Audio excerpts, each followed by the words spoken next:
Para quem acha a guarda de lapela uma guarda amarrada, uma guarda chata, recomendo conhecer o Bruno Senna. A gente tem um instrucional na BJJ Protec, todo de guarda de lapela. Bruno Senna foi campeão brasileiro na faixa marrom, finalizou todas as lutas, todas, né, Rodrigo?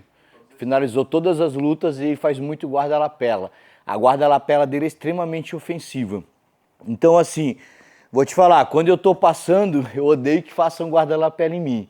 Mas quando eu tô por baixo, eu gosto de fazer e gosto de trabalhar a parte dela. Uma coisa importantíssima no jiu-jitsu, pessoal, eu não me preocupar eu digo assim, eu não reclamar, não me estressar com o que o meu adversário faz. Eu tenho que trazer a responsabilidade para mim. Então muita gente fala assim, ah, o cara tal só amarra. Pô, só amarrar é um problema dele, é uma característica dele. Eu tenho que aprender a lidar com gente que amarra. Ah, a pessoa tal só faz meia guarda. Meu, que bom. Eu vou aprender a livrar da meia guarda e passar meia guarda com essa pessoa que é especialista. Pô, a Jô só faz guarda-lapela.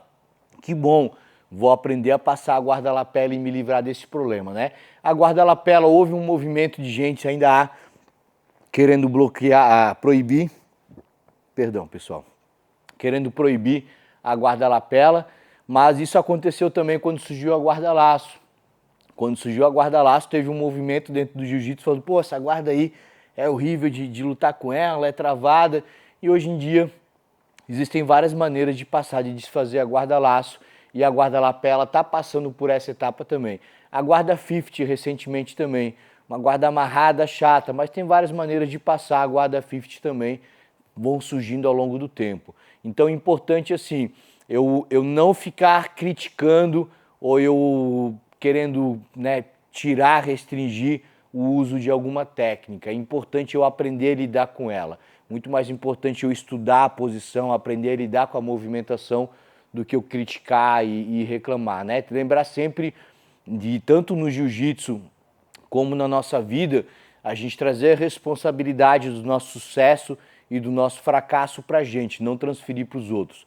Ah, perdi por causa do árbitro, perdi porque o adversário amarrou, perdi por causa disso, perdi por causa daquele outro. Não, trazer a responsabilidade para a gente aprender a evoluir com os nossos erros e com o jogo dos outros. E aí, galera, gostou do conteúdo? Conteúdos como esse e muito mais você encontra na BJJ Protec. Se você não curtiu o vídeo ainda, não se inscreveu no nosso canal, faça isso, dê o like aqui, se inscreva e fique por dentro do conteúdo e venha conhecer a nossa plataforma, BJJ Protec, sua melhor plataforma para estudar jiu-jitsu.